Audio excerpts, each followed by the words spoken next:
چند ایک بنیادی پہلوؤں کے اعتبار سے آسانی سے سمجھا جا سکتا ہے۔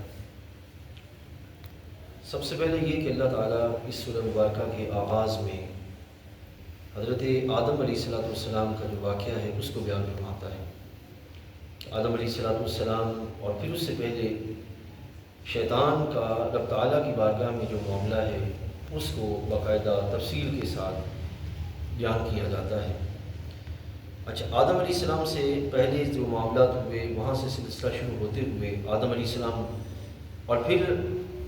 قیامت میں اللہ تعالیٰ جل وعلا جب بعض لوگوں کو ان کے اعمال کی سزا کے سبب بطور کفر جہنم میں ڈالے گا، بعض کو ان کے ایمان کے سبب اللہ تعالیٰ جنت میں جو ہے داخل کرے گا، تو یہ سارے معاملات رب تعالیٰ جل وعلا ان کے باہم مکالمے جو ہیں ان کو رب تعالیٰ بیان فرماتا ہے۔ اچھا، معزز حاضرین یاد رکھیے گا کہ قیامت اور قیامت میں جو کچھ ہونا ہے وہ ابھی تک واقعہ تو ہوا نہیں، لیکن اس کے باوجود رب تعالیٰ جل وعلا کا جو یہ بیان ہے، یہ سارے کا سارا معاملہ، اس کو آپ ایسے سمجھیے گا کہ اللہ تعالیٰ کا جو علم ہے نا یہ کامل علم ہے، ناقص نہیں۔ کامل علم کا مطلب یہ ہے کہ خالق کائنات جل وعلا زمانے کے اندر ایک عمل ہوتا ہے تو اس عمل کے ہونے کے بعد ہمیں اس کے بارے میں کچھ خبر ہوتی ہے، کوئی واقعہ ہمیں جو ہے وہ سمجھ آتا ہے، لیکن اللہ تعالیٰ جل وعلا کی بارگاہ میں ایسا نہیں ہے، کیونکہ کائنات میں جو کچھ ہوا، جو کچھ ہو رہا ہے، جو ہوگا، وہ سارے کا سارا اللہ تعالیٰ اپنی قدرت سے جانتا ہے۔ اس اعتبار سے اللہ کی بارگاہ کا جو علم ہے اس میں کمی اور بیشی کی کوئی کیفیت نہیں ہے، ٹھیک ہے، کہ جب ہوگا واقعہ پھر جب اس کو خبر ہوگی پھر وہ ہمیں بتائے گا، رب تعالیٰ کی بارگاہ کا معاملہ ایسا نہیں ہے۔ اور اسی طریقے سے بلا تشبیہ نبی کریم علیہ السلام کا علم جو ہے یہ اللہ تعالیٰ جل وعلا کے مقابلے میں ایسا نہیں ہے۔ اللہ تعالیٰ کا علم ہر وقت کامل ہے، لیکن نبی کریم علیہ السلام کا علم تدریجاً کامل ہوا، ایک فرق ہے، اور اس کو اہل سنت کا جاننا یہ ضروری ہے کہ نبی مکرم صلی اللہ علیہ وسلم کا جو علم ہے یہ تدریجاً مکمل ہوا، من کہ آہستہ آہستہ آہستہ جو جو احکام الہیہ نازل ہوتے گئے اور جو جو اللہ تعالیٰ خبر دیتا گیا، محبوب کریم علیہ السلام کا علم جو ہے وہ جو درجہ کمال کی طرف جب وہ چلتا چلا گیا، تو یہ اللہ تعالیٰ اور نبی علیہ السلام کے علم میں فرق ہے، ٹھیک ہے، اس فرق کو جو وہ جاننا یہ ضروری ہے۔ دوسرا یہ کہ اس سورہ مبارکہ میں اللہ تعالیٰ دو چیزوں کا بیان فرماتا ہے۔ میں نے کل عرض کیا تھا کہ ایتھیزم یعنی کہ الہاد کے بارے میں چند ایک چیزیں جو وہ آپ کے سامنے رکھوں گا۔ معزز حاضرین، الہاد کیا ہے؟ عقلی فساد کا نام الہاد ہے۔ عقل جب دھوکہ کھا جاتی ہے اور حقیقت تک پہنچنے کی قابل نہیں رہتی اور زمانے کے فساد کا شکار ہو جاتی ہے تو وہ الہاد کے رستے کو اختیار کر لیتی ہے۔ الہاد کا مطلب کیا ہے؟ سیدھے رستے سے ہٹ جانا، یہ الہاد کا مطلب۔ آپ نے کوئی لفظ سنا ہوگا جی، قبر لحد والی قبر، لحد والی کیا ہوتی ہے کہ ایسے زمین پہ جائے اور پھر کچھ مقام سے ہٹی ہوئی، ٹھیک ہے، تو اسی طرح جو وہ الہاد ہے کہ سیدھے رستے سے ہٹ جانے والے بندے کو کیا کہتے ہیں؟ ملحد کہتے ہیں، اور یہ رستہ الہاد کہلاتا ہے، ٹھیک ہے۔ اب یہ کیوں ہوتا ہے؟ انسان کی جو عقل ہے نا معزز حاضرین، اللہ تعالیٰ جل وعلا نے اس کو انسان کے اندر رکھا اس لیے ہے کہ اس کے ذریعے غور و فکر کر کے بندہ ہدایت کے رستے پر جو وہ چل پڑے، لیکن اگر جو وہ عقل کو درست استعمال نہ کیا جائے تو یہ بجائے یہ کہ درست جو وہ ڈائریکشن کی طرف بڑھے، یہ خرابی کی طرف بڑھنا شروع ہو جاتی ہے، اور جب خرابی کی طرف بڑھنا شروع ہو جائے تو پھر جو وہ اس کی جو اصل سمت ہوتی ہے وہ ختم ہو جاتی ہے اور پھر بندہ خرابی کا شکار ہو جاتا ہے۔ اب دیکھیے مثلاً ایک ہے ہمارا آج کا نوجوان جو لڑکپن سے جوانی کی طرف آیا، اور ایک ہے ہمارا آج کا وہ فرد جو باقاعدہ کسی نہ کسی فن میں ماہر ہے۔ اب دو طرح کے افراد ہیں، یہ سوسائٹی میں آپ کو ملیں گے اس طرح کے لوگ، ایک نوجوان طبقہ جو لڑکپن سے جوانی کی طرف آ رہا ہے، اور ایک وہ طبقہ جو کہ کسی نہ کسی فن کا ماہر ہے۔ اب جو نوجوان طبقہ ہے یہ بھی کیپچر ہو رہا ہے، اور جو کسی نہ کسی فن میں ماہر ہے وہ بھی کسی نہ کسی مقام پر جا کر جو وہ راہ ہدایت سے بھٹک رہا ہے، کیپچر ہونے کا جو وہ رستے پر جا پہنچا ہے، ٹھیک ہے۔ اب آپ کے ذہن میں خیال آئے گا بھی وہ اس کو قرآن مجید سے کیسے بیان کیا جائے؟ معزز حاضرین یہ سنیے، قرآن مجید میں باقاعدہ یہ بیان کیا گیا، سوشل میڈیا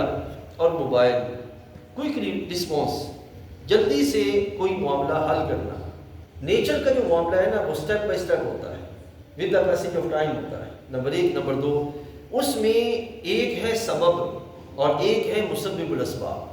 کائنات کا سارا جو نظام ہے نا یہ اسباب کے ساتھ اللہ نے جوڑ رکھا ہے، اور اس کے پیچھے سبب بنتے ہیں، لیکن ان اسباب کو حکم دے کر اس میں تاثیر پیدا کرنے والا کون ہے؟ رب عز و جل ہے۔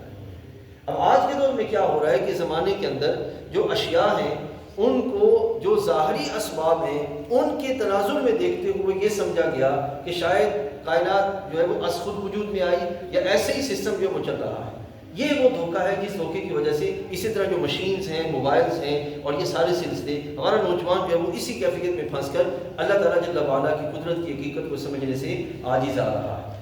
اچھا، دوسرا پہلو کیا ہے کہ جیسے میں نے کہا کہ کسی فن میں ماہر ہو اور پھر وہ خرابی کا شکار ہو جائے۔ اگر فن میں ماہر ہو اور اس کو آگے رہنما کوئی اچھا مل جائے تو سمجھ لیں کہ اللہ تعالیٰ اس کے لیے خیر کے راستے کھول دیتا ہے، اور اگر فن میں ماہر ہو لیکن کوئی رہنما اچھا نہ ملے تو نتیجہ کا نکلتا ہے کہ اچھا خاصا بندہ جو ہے وہ راستے پہ چلتا ہوا بھٹک جائے گا اور راہ خیر جو ہے وہ دور جا پڑے گا۔ جیسے کہ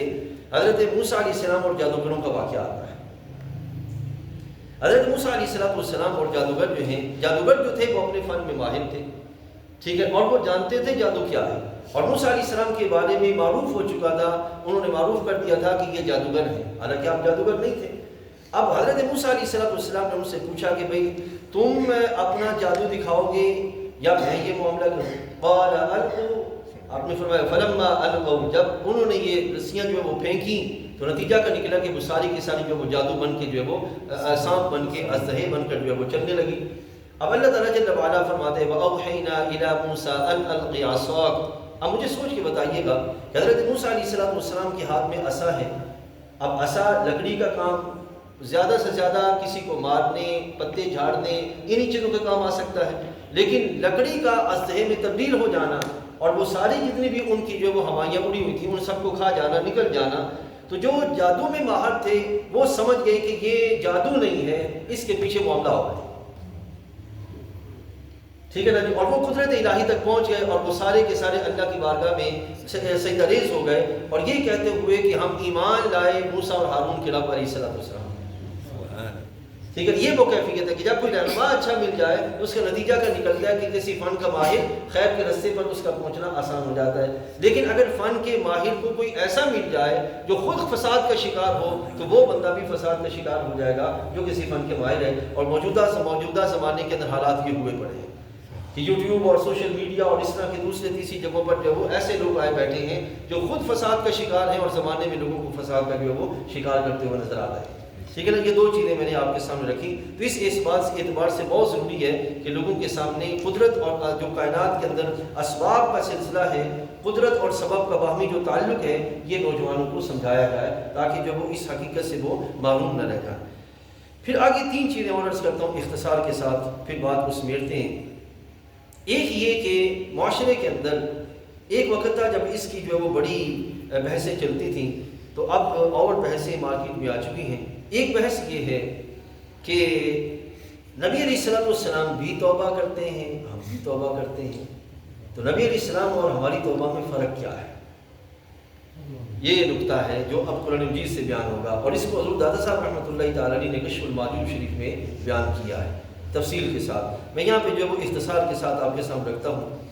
حضرت موسیٰ علیہ السلام نے جب رب تعالیٰ جل وعلا کی بارگاہ میں عرض کیا کہ اے اللہ مجھے اپنا دیدار کروا، تو موسیٰ علیہ السلام کو رب تعالیٰ نے فرمایا کہ قال لن ترانی ولكن انظر الى الجبل فإن استقر مكانه فسوف ترانی۔ کہ موسیٰ آپ دیدار نہیں کر سکتے، پہاڑ کی طرف دیکھیے، اگر اس پر تجلی کے بعد وہ ٹھہرا رہا تو پھر آپ کر دیں گے، اور اگر وہ ٹھہرا نہ رہا تو پھر معاملہ اس کے برعکس ہے۔ فلما تجلى ربه للجبل جعله دكا وخر موسى صاعقا، جو وہ پہاڑ جو تھا وہ ریزہ ریزہ ہو گیا جب تجلی پڑی، اور جناب موسیٰ علیہ السلام جو وہ بے ہوش ہو گئے۔ اب جب یہاں سے اٹھے حضرت موسیٰ علیہ السلام نے اللہ کی بارگاہ میں التجا کی، قال سبحانک، اے اللہ تو پاک ہے، تبت الیک، میں اس سے توبہ کرتا ہوں۔ اب ذرا قابل غور بات ہے، ایک میری اور آپ کی توبہ ہے، ایک ہے اللہ کے نبی علیہ السلام کی توبہ، اور ایک ہے سید الانبیاء کی توبہ، جیسے زمین آسمان کا فرق ہے۔ میری توبہ ہوگی گناہوں سے نیکی کی طرف، حضرت موسیٰ علیہ السلام کی توبہ کس کی طرف ہے؟ چھوٹی نیکی سے بڑی نیکی کی طرف.